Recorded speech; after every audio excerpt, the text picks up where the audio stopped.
हिमांशी राठौर और आप देख रहे हैं नेक्स्ट 9 न्यूज। महाराष्ट्र के सियासी संकट में अब कई नए मोड़ देखने को मिल रहे हैं, जहां एक तरफ शिवसेना दो गुटों में बटी हुई है। एक तरफ है मुख्यमंत्री एकनाथ शिंदे का गुट और दूसरी ही तरफ है शिवसेना के प्रमुख और पूर्व मुख्यमंत्री उद्धव ठाकरे का गुट। ऐसे में देखा जाए चुनाव चिन्ह को लेकर सुप्रीम कोर्ट में जंग छिड़ी हुई है और इस जंग के बीच हम सभी ये भी देख रहे हैं कि कैसे किस तरीके से सियासत और भी ज्यादा तेज हो चुकी है जब से ईडी ने अपनी हिरासत में लिया है शिवसेना के सांसद संजय राउत को। संजय राउत की मुश्किलें लगातार बढ़ती हुई दिखाई दे रही हैं। एक बार फिर से संजय राउत की मुश्किलें बढ़ चुकी हैं। 22 अगस्त तक अब संजय राउत को ईडी की हिरासत में रहना पड़ेगा। हाल ही में ये बड़ी खबर सामने आ चुकी है, लेकिन इसी बीच देखा जाए संजय राउत की गिरफ्तारी पर जहां एक तरफ अपनी बात रखी एनसीपी के दिग्गज नेता और पूर्व उप मुख्यमंत्री अजीत पवार ने, वहीं दूसरी ही तरफ एनसीपी के प्रमुख शरद पवार की बेटी सुप्रिया सुले ने भी अपनी बात रखी।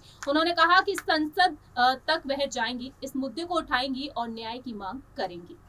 लेकिन इसी बीच देखने को मिल रहा है कि शरद पवार इस पूरे ही मामले पर चुप्पी साधे हुए हैं और अब उद्धव ठाकरे की तरफ से जवाब भी आ चुका है। हाल ही में उद्धव ठाकरे से सवाल पूछा गया एनसीपी के प्रमुख शरद पवार को लेकर, आखिरकार वह चुप्पी क्यों साधे हुए हैं।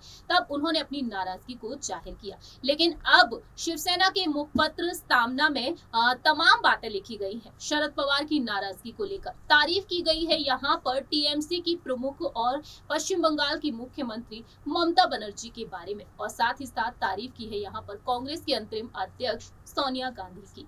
जी हाँ, आपको बता दें कि हाल ही में जो खबर सामने आई है उसके मुताबिक ये कहा गया है कि शिवसेना किस तरीके से यहाँ पर कांग्रेस की तारीफ करती हुई नजर आई है। वह कांग्रेस जो शिवसेना से दूरी बनाती हुई देखी गई, अपनी नाराजगी को जाहिर करती हुई देखी गई जब राष्ट्रपति चुनाव में उद्धव ठाकरे ने समर्थन दिया एनडीए की उम्मीदवार द्रौपदी मुर्मू को। वहीं उपराष्ट्रपति चुनाव में भी काफी ज्यादा गहमा गहमी देखने को मिली थी।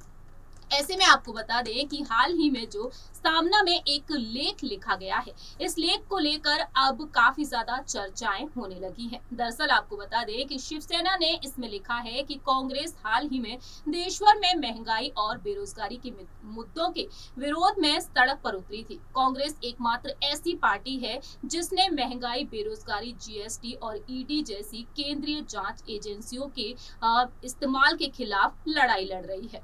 वहीं उन्होंने कांग्रेस की तारीफ में और भी बातें लिखी। ममता बनर्जी पर भी उन्होंने हमला बोल दिया। आपको बता दें शिवसेना ने इसमें लिखा है, ये तस्वीर बनाई गई है कि कांग्रेस सड़कों पर उतर रही है और आश्चर्य की बात यह है कि देश के अन्य विपक्षी दल इस पर ध्यान नहीं देते।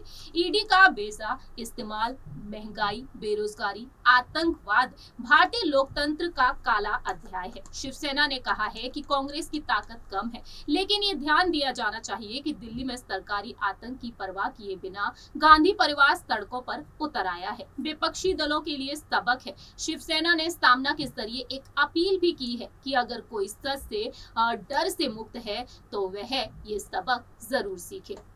इस तरीके से यहाँ पर तारीफ की गई है। वहीं ममता बनर्जी को लेकर अपनी नाराजगी को जाहिर किया शिवसेना ने कि जब कांग्रेस दिल्ली में सड़कों पर उतरी तब पश्चिम बंगाल की मुख्यमंत्री ममता बनर्जी दिल्ली में अपने राज्य के जीएसटी रिफंड की गुहार लगा रही थी। यही नहीं, शिवसेना ने कहा कि टीएमसी ने केंद्र सरकार के आगे सरेंडर कर दिया और इसलिए उन्होंने उपराष्ट्रपति चुनाव की वोटिंग में हिस्सा तक नहीं लिया। महंगाई और बेरोजगारी का संकट चरम पर है और इसके खिलाफ कांग्रेस सड़कों पर उतर आई है। ऐसे में सवाल ये है कि अन्य विपक्षी दल कहां हैं?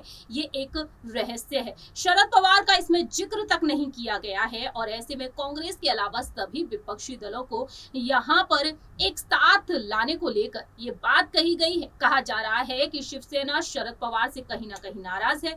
इससे पहले भी शरद पवार की चुप्पी पर उन्होंने अपने गुस्से को जाहिर किया था। उन्होंने यहाँ पर तमाम बातें रखी थी और अब यहाँ पर सवाल ये उठता है कि शरद पवार आखिरकार कब अपनी बात रखेंगे, जिस तरीके से संजय राउत को ईडी ने अपनी हिरासत में ले लिया है। इस रिपोर्ट में इतना ही। बाकी की तमाम अपडेट्स के लिए देखते रहिए नेक्स्ट 9 न्यूज।